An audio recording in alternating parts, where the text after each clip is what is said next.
Governor Kufa ابن زیاد نے شمر کے ساتھ عمر بن سعد کو ایک دھمکی آمیز خط بھی بھیجا کہ اگر تم نے نواسۂ رسول صلی اللہ علیہ وآلہ وسلم سے بیعت لے لی تو ٹھیک ہے، ورنہ ان کے ساتھ جنگ کرو۔ اگر تم سیدنا حسین رضی اللہ تعالی عنہ کے ساتھ جنگ کرنے کے لیے رضامند نہیں ہو تو اپنا عہدہ شمر کے حوالے کر دو۔ طبری جلد نمبر 6 صفحہ نمبر 315۔ مفید الارشادات جلد نمبر 1 صفحہ نمبر 438۔ یہ خط پڑھتے ہی عمر بن سعد جوش میں آ گیا اور سیدنا حسین کے لاڈلوں پر حملے شروع کر دیے۔ چنانچہ عبید اللہ ابن زیاد کے حکم کے مطابق کربلا کا پرسوز واقعہ وقوع پذیر ہوا اور خاندان اہل بیت کو قیدی بنا کر اور 72 سروں کو نیزوں پر ڈھال کر فوج کوفہ ابن زیاد کے دربار پہنچ گئی۔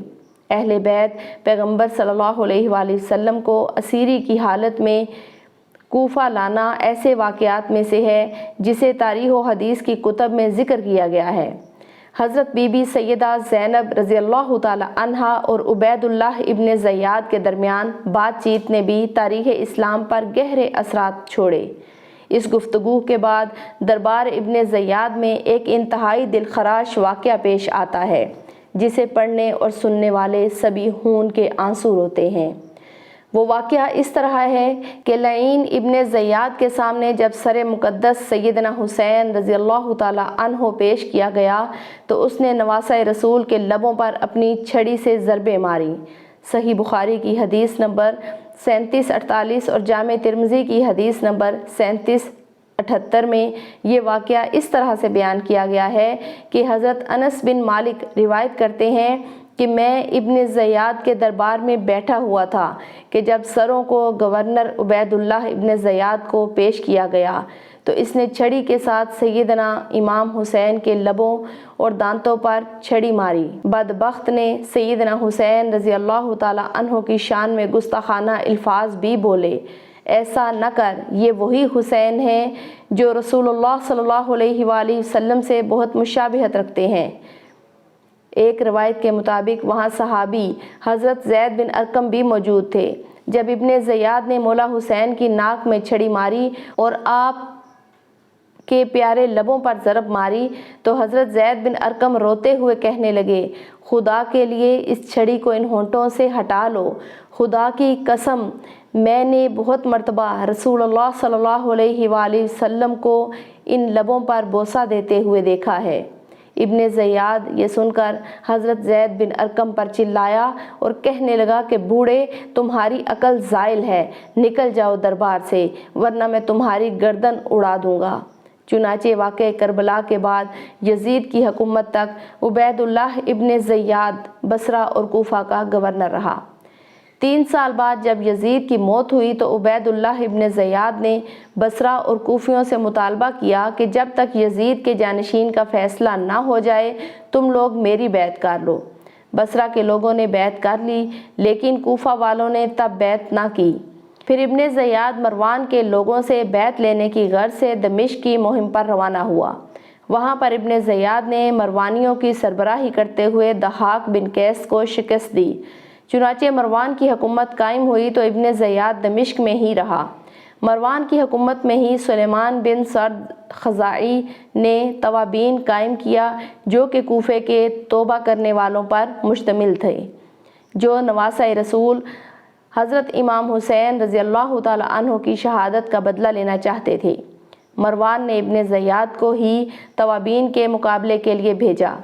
65 قمری میں مروان مر گیا لیکن ابن زیاد نے کوشش جاری رکھتے ہوئے توابین کو شکست دے دی۔ پھر ابن زیاد جزیرہ کے علاقوں پر حکومت جمانے کی کوشش کرتا رہا۔ اس نے مختار عاملین کے تابع موصل پر حملہ بول دیا۔ جب مختار ثقفی کو اس حملے کے بارے میں پتہ چلا تو اس نے اپنی فوج کو ابن زیاد کے خلاف جنگ کرنے کے لیے بھیجا۔ اس کی فوج نے ابن زیاد کو شکست دے دی۔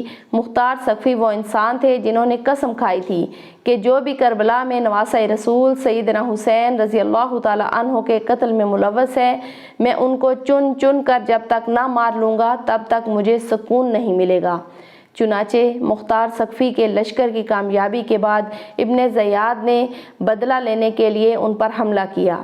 جبکہ اس بار مختار ثقفی نے ابن زیاد کے مقابلے کے لیے ابراہیم بن مالک اشتراء کو بھیجا۔ چنانچہ دریائے خازر کے ساحل کے نزدیک موصل سے 5 فرسخ کے فاصلے پر عراقیوں اور شامیوں کی بہت بڑی جنگ ہوئی، جس میں محرم 67 ہجری کو ابن زیاد نے شکست کھائی۔ جہاں پر ابن زیاد کا قتل ہوا، عبید اللہ ابن زیاد اور ان کے ساتھیوں کے سر تن سے جدا کر کے مختار ثقفی کے پاس بھیجے گئے، جن کو عبرت حاصل کرنے کے لیے ایک مسجد میں ایک قطار میں رکھا گیا۔ اب یہاں ابن زیاد کے سر کے ساتھ ایک نہایت غیر معمولی واقعہ پیش آتا ہے کہ جس کو سن کر آج بھی دشمنان اہل بیت کانپ اٹھتے ہیں۔ یہ واقعہ جامع ترمذی میں 3780 پر درج ہے۔ حضرت عمارہ بن عمیر تابعی بیان کرتے ہیں کہ جب مختار ثقفی کی فوج کی جانب سے جنگ کے بعد یزید کے عراقی گورنر عبید اللہ ابن زیاد اور اس کے ساتھیوں کے سر کاٹ کر لائے گئے تو ان کے سروں کو ایک قطار میں مسجد میں لوگوں کی عبرت کے لیے رکھ دیا گیا۔ حضرت عمارہ فرماتے ہیں کہ جب میں مسجد میں پہنچا تو لوگ کسی خوفناک شے کو دیکھ کر کہہ رہے تھے، وہ آیا، وہ آیا۔ اچانک میں نے دیکھا کہ ایک سانپ جو سروں کے درمیان سے گزرتا ہوا عبید اللہ ابن زیاد کے نتنوں میں گھس گیا اور تھوڑی دیر اس کے سر میں رکا، پھر منہ سے نکل کر غائب ہو گیا۔ کچھ دیر بعد دوبارہ شور برپا ہوا، وہ آیا، وہ آیا۔ حضرت عمارہ تابعی فرماتے ہیں کہ اس طرح اس سانپ نے 2 یا 3 بار یہ عمل دہرایا۔ اسناد صحیح جامع ترمذی 3780۔ اے اللہ پاک ہم سے اہل بیت کے بغض کو اور اہل بیت کا بغض رکھنے والوں کو ہمیشہ ہمیشہ کے لیے دور فرما دے۔ ہم نبی آخر الزمان حضرت محمد صلی اللہ علیہ وآلہ وسلم اور ان کی پاک آل پر جان نثار کرنے والے بن جائیں۔ کمنٹ میں آمین لکھ کر دعاؤں میں ضرور شامل ہوا کریں۔ جزاک اللہ خیرا کثیرا وآخر دعوانا ان الحمد للہ رب العالمین۔